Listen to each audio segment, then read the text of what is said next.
தந்தை, மகன், தூயாவியாரின் பேராலே ஆமேன்.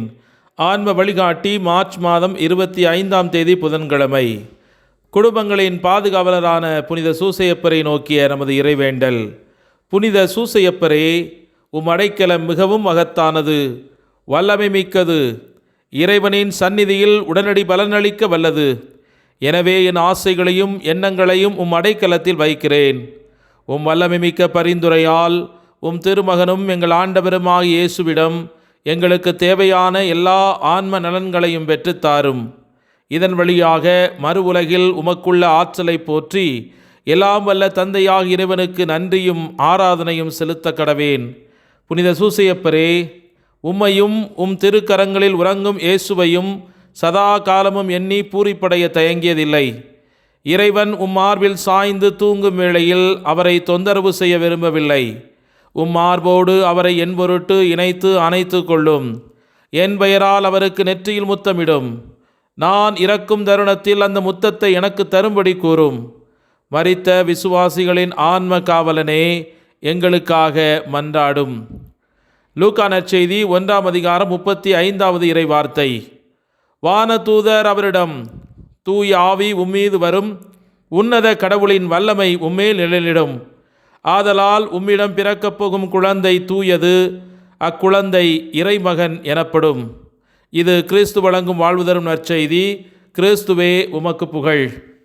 இன்றைய பெருவிழா நமது நாட்காட்டி ஆண்டின் மிக முக்கியமான நாட்களில் ஒன்றாகும்.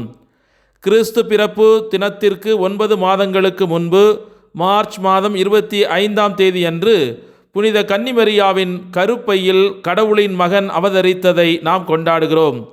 இந்த பெருவிழா கடவுளின் சித்தத்திற்கு புனித கன்னிமரியா அளித்த பரிபூரண பதிலின் மீது முதலில் நமது கவனத்தை ஈர்க்கிறது. இதோ நான் ஆண்டவரின் அடிமை, உமது வார்த்தையின்படியே எனக்கு ஆகட்டும். லூக்கா நற்செய்தி 1:38. கடவுளுக்கு அவர் அளித்த அழுத்தமான ஆம் என்ற பதில் இந்த தருணத்தில் அழகாக வெளிப்படுத்தப்பட்டது. அது அவரது வாழ்நாள் முழுவதும் எதிரொலித்தது. மேலும் உலகின் இரட்சிப்புக்காக தந்தைக்கும் தம் உயிரை தியாகம் செய்து தனது தெய்வீக மகனுடன் சிலுவையின் முன் அவர் இணைந்தபோது அது உச்சக்கட்டத்தை அடைந்தது. 3ஆம் மற்றும் 4ஆம் நூற்றாண்டுகளின் தொடக்கத்தில் இருந்தே திருச்சபை தந்தையர்களும் ஆரம்பகால கிறிஸ்தவ எழுத்தாளர்களும் மார்ச் 25ஆம் தேதியின் முக்கியத்துவம் அவதாரத்தையும் தாண்டி விரிவடைந்ததாக கருதினர். மீட்பின் வரலாற்றில் பல முக்கிய நிகழ்வுகள் இந்த நாளில் நிகழ்ந்ததாக பக்திமிக்க பாரம்பரியம் கூறுகிறது. ஆதாமின் படைப்பும் அவனது முதல் பாவமும், 1/3 தேவதூதர்களின் வீழ்ச்சி, ஆபிரகாமால் ஈசாக்கு கிட்டத்தட்ட பலியிடப்பட்டது, மோசேயின் தலைமையில் இஸ்ரவேலர் செங்கடலை கடந்து சென்றது மற்றும் கிறிஸ்துவின் சிலுவை மரணம். மேலும் மார்ச் 25ஆம் தேதி கிறிஸ்துவின் வருகையின் நாளாகவும் அவர் உயிருடன் இருப்பவர்களையும் இறந்தவர்களையும் நியாயம் தீர்த்து கடவுளின் படைப்பு மற்றும் மீட்பு பணியை நிறைவு செய்வார் என்றும் சிலர் முன்மொழிந்துள்ளனர். அவதாரமானது கிறிஸ்துவின் பூமிக்குரிய பணியின் தொடக்கத்தை குறிக்கிறது. அப்பணியை அவர் சிலுவையில் நிறைவு செய்கிறார். இவ்வாறு மங்கள அறிவிப்பு கல்வாரியில் அடையப்பட்ட மீட்பின் பிரிக்க முடியாதபடி பிணைக்கப்பட்டுள்ளது. இது கடவுளின் இரட்சிப்பின் திட்டத்தை பற்றி சிந்திப்பதற்கு இந்த நாளை ஒரு முக்கியமான தருணமாக்குகிறது. நாம் அவருடைய அழைப்புக்கு செவிசாய்க்கும் போது ஆண்டின் ஒவ்வொரு நாளும் புனிதமானதாகிறது. ஆனால் இன்றைய நாளை போன்றே சில நாட்கள் அவருடைய மீட்பு பணியில் தனித்துவமான வழிகளில் பங்கேற்பதற்கான வாய்ப்புகளாக தனித்து நிற்கின்றன. இன்று மங்கள அறிவிப்பை வரலாற்றின் ஒரு தருணமாக மட்டும் கருதாமல் உங்கள் வாழ்வில் ஒரு ஜீவனுள்ள மறைபொருளாக சிந்தித்து பாருங்கள். கன்னிமரியாவைப் போலவே கடவுள் தமது திட்டத்திற்கு ஆம் என்று சொல்லும்படி உங்களை தொடர்ந்து அழைக்கிறார். எங்கே உங்கள் சம்மதத்தை தெரிவிக்குமாறு கடவுள் உங்களை அழைக்கிறார். உங்கள் செயல்கள், தெரிவுகள் மற்றும் விசுவாசத்தின் மூலம் பலர் பிரசன்னமாக இருக்க அனுமதிக்குமாறு உங்கள் வாழ்வின் எந்தெந்த பகுதிகளில் அவர் உங்களை கேட்கிறார். புனித கன்னிமரியாவைப் போலவே அதே திறந்த மனதுடனும் நம்பிக்கையுடனும் கடவுளின் அழைப்பிற்கு பதிலளிக்க தேவையான கிருபைக்காக இன்று இணைந்து மன்றாடுவோம். ஜெபிப்போமாக.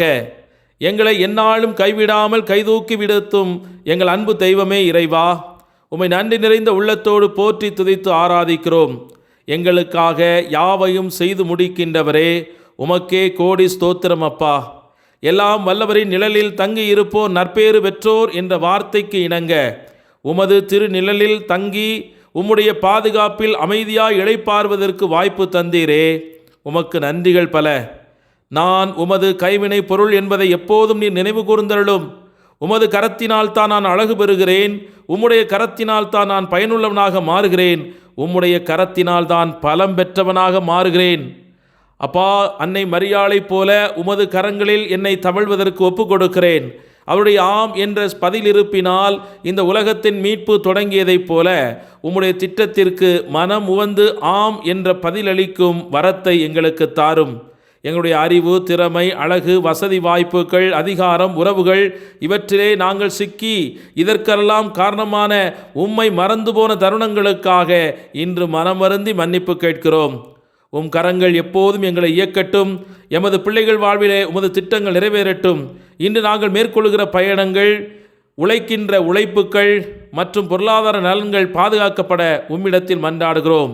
அன்னை மரியாள் என்று உங்களுடைய திட்டத்தை தன்னுடைய வாழ்க்கையில் சிறமேற்கொண்டு நிறைவேற்றியதைப் போல இன்று நாங்களும் அதே புனிதத்தோடு இணைந்து நாங்கள் செய்து முடிக்க எங்களுக்கு இறையருளை தாரும்.